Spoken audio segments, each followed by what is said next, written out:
पड़ जाए।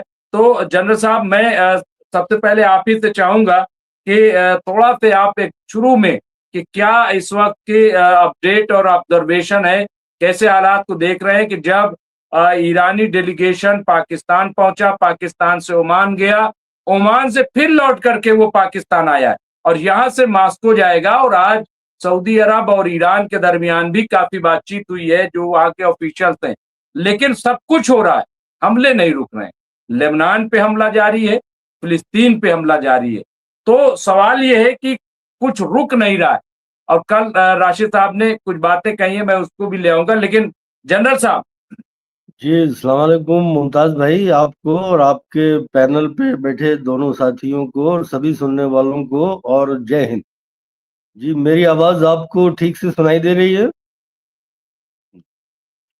देखिए, मैं इस खित्ते के अंदर पिछले तकरीबन 2.5 साल से बहुत ज्यादा इंस्टेबिलिटी है और मुसलसल जंग चल रही है।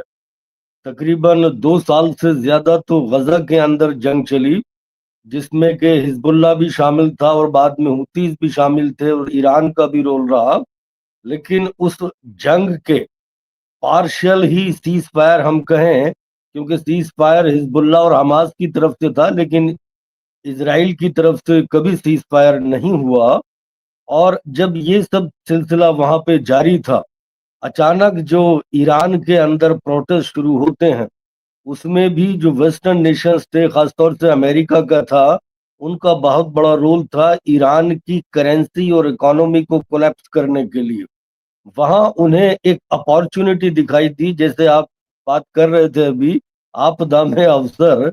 उन्हें लगा कि अब ईरान की आवाम जो है वो इस सिस्टम के खिलाफ खड़ी हो गई है, और अगर हम एक थोड़ा सा पुश करेंगे तो हम इस सिस्टम को बदल देंगे और यहाँ पे अपने जैसा कोई लाके बिठा देंगे जो कि हमारे मातहत काम करेगा। और यही सब सोचने के बाद उन्होंने सारे इंटरनेशनल लॉ की धज्जियां उड़ाते हुए एक बहुत ही इलीगल और अनजस्ट वॉर ईरान के ऊपर इम्पोज की, और उस वक्त में इम्पोज की जबकि ईरान के साथ निगोशिएशन चल रहे थे, और ईरान ने उन निगोशिएशंस के अंदर बड़ी फ्लेक्सिबिलिटी दिखाई थी और ऐसी उम्मीदें बंधाई जा रही थी कि शायद कोई डील हो जाएगी। लेकिन उस जंग से जो अपने ये हदफ हासिल करना चाहते थे, हुआ उसके बिल्कुल बरक्स उल्टा। और ईरान ने इस 40 दिन की जंग में, डायरेक्ट आमने सामने की लड़ाई में, अमेरिका, इजराइल और जितने उनके इस खत्ते में इत्तेहादी थे, उन्हें एक बड़ी तारीख साज शिकस्त दी है।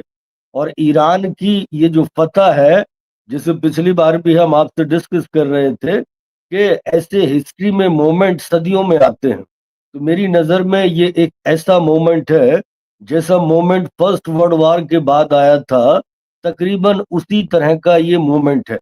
और जब ये सीज फायर आया तो आप देखिएगा कि इस सीज फायर की मांग ईरान ने नहीं की थी। ईरान ने तो बातचीत करने से भी इनकार कर दिया था, लेकिन ये सीज फायर शुरू हुआ अमेरिका की रिक्वेस्ट पे, जब पाकिस्तान को एक फैसिलिटेटर का रोल देके उनके जरिए ये सीज फायर करवाया गया। सीज फायर के बाद जब निगोशिएशंस के अंदर ईरानी और अमेरिकन डेलीगेशंस आमने सामने बैठे, तो इसको सबोटाज करने वाले भी अमेरिकन्स थे। और वो इसको यहाँ से ईरानियंस ने जो अपना डेलीगेशन भेजा था, वो उन्होंने अपना बड़ा हाई लेवल डेलीगेशन भेजा था, अपनी बड़ी सारी टेक्निकल टीम्स भेजी थी, और वो इस इरादे से वहां पे गए थे कि हम किसी ना किसी तरह किसी नतीजे पे पहुंचेंगे और कोई डील करके वहां से लौटेंगे। लेकिन जो अमेरिकन डेलीगेशन आया था, उसका जो था, एक तो वो कोई भी चीज अपने आप में तय नहीं कर पा रहे थे, और वो बार बार जो जेडी वांस थे वो इंस्ट्रक्शन ले रहे थे ट्रंप से भी और नेतन्याहू से भी। तो इससे ये साफ जाहिर है कि उनका कंट्रोल किसी और के हाथ में था, और उन्हें डील करने की कोई फ्लेक्सिबिलिटी उनके पास नहीं थी, जिसकी वजह से ये डील हुई नहीं। अब जो ये डील नहीं हुई, इसका मेन रीजन क्या है?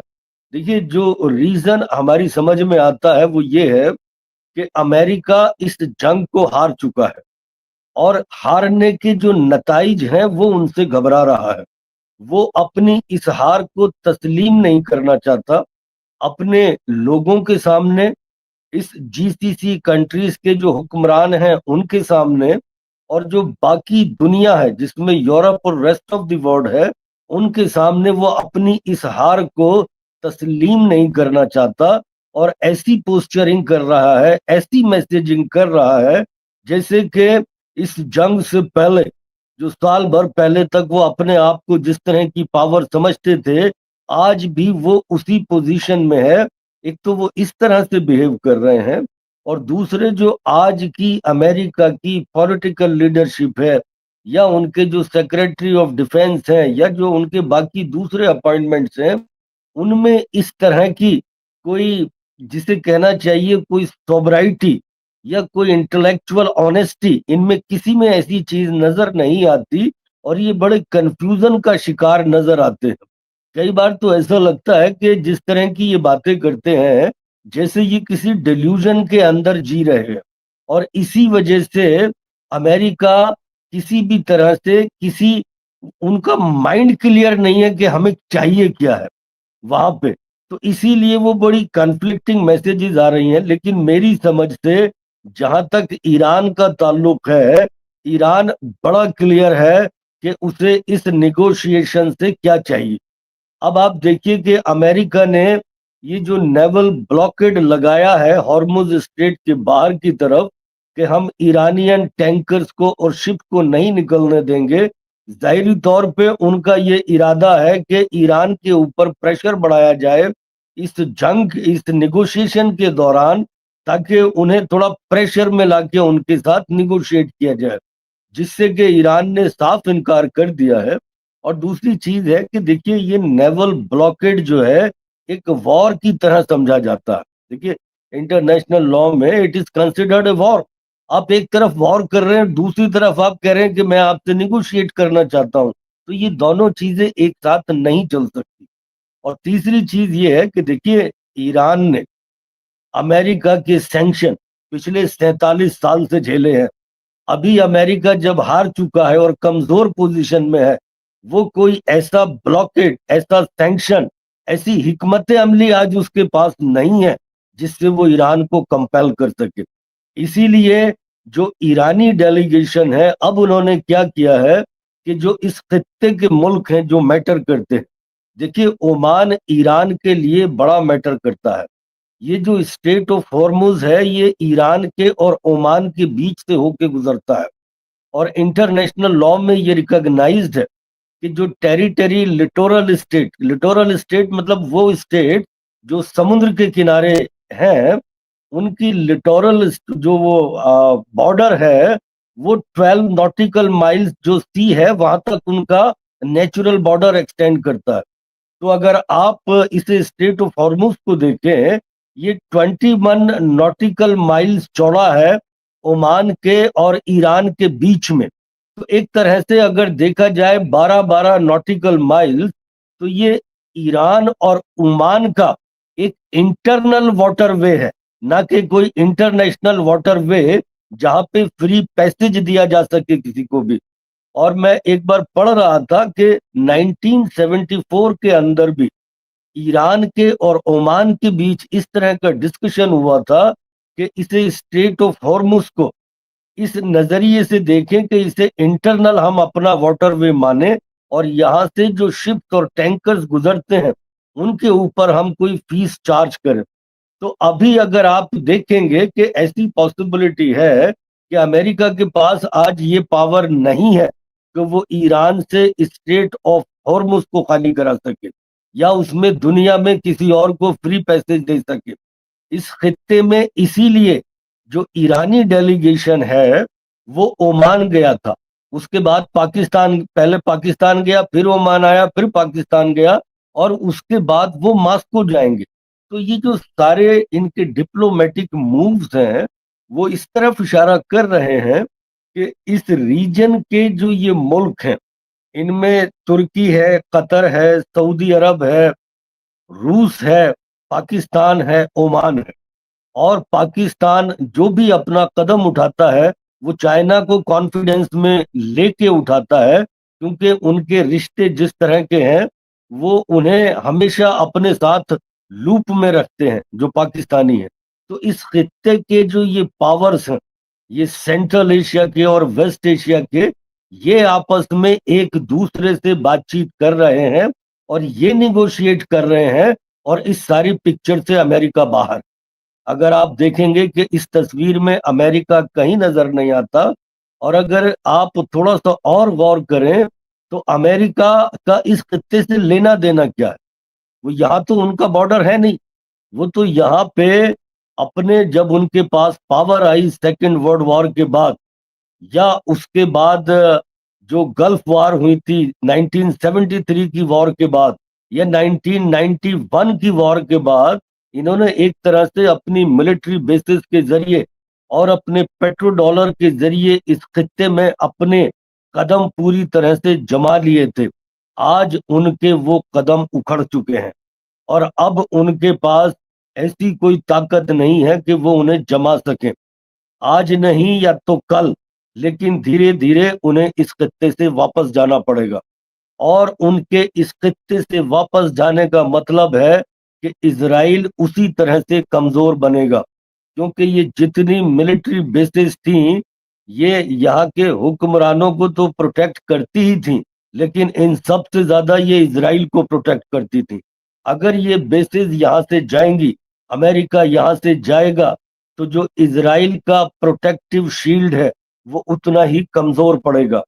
और दूसरी, जहां तक इजरायली मिलिट्री की बात है, इस जंग में ये जो मार्च और अप्रैल में लड़ी है गई है, हिजबुल्लाह ने जिस बहादुरी से, जिस बेहतरीन हिकमत अमली से, जो इजराइल की मेन एक्सपीडिशनरी फोर्स थी गोलानी ब्रिगेड, जिनको उनके अपने हदफ का निशाना बनाया है। मैं बहुत सारी खबरें पढ़ रहा था कि जो फ्रंट लाइन के गांव हैं उनके 5 डिवीजन एक साथ लेबनान के अंदर दाखिल हुए थे। 5 डिवीजन का मतलब है तकरीबन आप मान के चलिए 75,000 से ज्यादा फौज। तो वहां ख्याम के अंदर, बिन्त जबील के अंदर और जो नकूरा के आसपास के इलाके हैं, हिजबुल्लाह ने जिस बहादुरी से, जिस हिकमत अमली से अपने आईईडी, इम्प्रोवाइज्ड एक्सप्लोसिव डिवाइसेस के जरिए, अपने एंटी टैंक गाइडेड मिसाइल्स के जरिए, अपने मोबाइल ड्रोन्स के जरिए और अपनी आर्टिलरी के जरिए जिस तरह से उन्होंने इजरायली फौज के ऊपर उन्हें चारों तरफ से घेर के हमला किया। हर मिलिट्री एक्सपर्ट का कहना था कि 1973 की जो यौम किप्पूर वार थी, उसमें जिस तरह से मिस्र और सीरिया ने इजराइल को झटका दिया था जंग के शुरुआती दौर में, उसी तरह बिल्कुल हिजबुल्लाह ने इजराइल को इस शुरुआती 48 घंटे में झटका दिया है। और उनके 350 से ज्यादा मिलिट्री फौजी मारे गए और 200 से ज्यादा हिजबुल्लाह ने उनके टैंक तबाह कर दिए। आज इजरायली मिलिट्री साउथ लबनान के किसी भी इलाके में महफूज नहीं है। वो अपना वहां पे बनाए हुए हैं, घरों को ढा रहे हैं, वही काम जो वो गजा के अंदर करते थे। और अब जब वो हिजबुल्लाह का मुकाबला करते हैं तो अपने टैंक नहीं भेजते, अपने फौजी नहीं भेजते, या तो वो एयर स्ट्राइक करते हैं या आर्टिलरी स्ट्राइक करते हैं। मतलब अब वो हिजबुल्लाह से मेरी अंडरस्टैंडिंग में इतना घबरा चुके हैं कि वो आमने सामने की लड़ाई करने से हिजबुल्लाह से डरने लगे हैं। तो इसका साफ मतलब ये है कि इजरायली मिलिट्री जो गजा के अंदर पूरी तरह से नाकाम रही और हमास को न्यूट्रलाइज नहीं कर पाई, और जो ये दावे करने लगी थी कि हमने हिजबुल्लाह को न्यूट्रलाइज कर दिया, खत्म कर दिया, डेसिमेट कर दिया, अब हम जब चाहें जैसे चाहे लबनान के अंदर घुस सकते हैं। हिजबुल्लाह ने सिर्फ 48 घंटे की जंग में इजराइल को ऐसी धूल चटाई है उनकी मिलिट्री को कि वो आने वाले वक्त तक याद रखेंगे। और इस पूरे खित्ते में न सिर्फ अमेरिका की मिलिट्री पोजीशन कमजोर हुई है, बल्कि इजराइल की भी मिलिट्री पोजीशन कमजोर हुई है। और इस बदलते हालात के अंदर इस खित्ते के वो मुल्क जो आज निगोशिएशन में शामिल हैं। इसमें आप ईरान को लगा लें, तुर्की को लगा लें, रूस को लगा लें, चीन को लगा लें, पाकिस्तान को, सऊदी अरब और कतर को लगा लें। जिन मुल्कों में ये एक्टिवली निगोशिएशन में इन्वॉल्व है, इस खत्ते में आने वाले टाइम में ये मुल्क जो है बहुत हद तक इस खत्ते का मुस्तकबिल तय करेंगे। और इसके साथ साथ ये जो मज़ाहमती ग्रुप हैं जिनमें हमास, हिजबुल्लाह और हुतीज आते हैं, इन मुल्कों के साथ साथ ये मुल्क भी इस खत्ते के अंदर अपना एक अहम रोल अदा करेंगे। तो फिलहाल ये सिचुएशन चल रही है। अभी देखते हैं कि मेरी अंडरस्टैंडिंग में ईरान के पास वक्त है, उसके पास एक स्ट्रेटेजी है और उनका विजन बड़ा क्लियर है कि वो इन नेगोशिएशन में कैसे आगे बढ़ना चाहते हैं। उनका कोई नुकसान करने की फिलहाल अमेरिकन मिलिट्री इस पोजीशन में नहीं है कि ईरानी नेशन को या वहां की मिलिट्री को किसी भी दबाव के अंदर ला सके या निगोशिएशन के लिए भी उनके ऊपर किसी तरह का कोएर्सिव प्रेशर दबा सके, बना सके। और मेरी समझ से इन्हें आज नहीं तो कल या तो ईरान के साथ उसकी शर्तों पे निगोशिएशन में जाके कोई डील करनी पड़ेगी, और अगर ऐसा नहीं करेंगे तो ये बहुत हद तक यहाँ पे कायम नहीं रह सकते।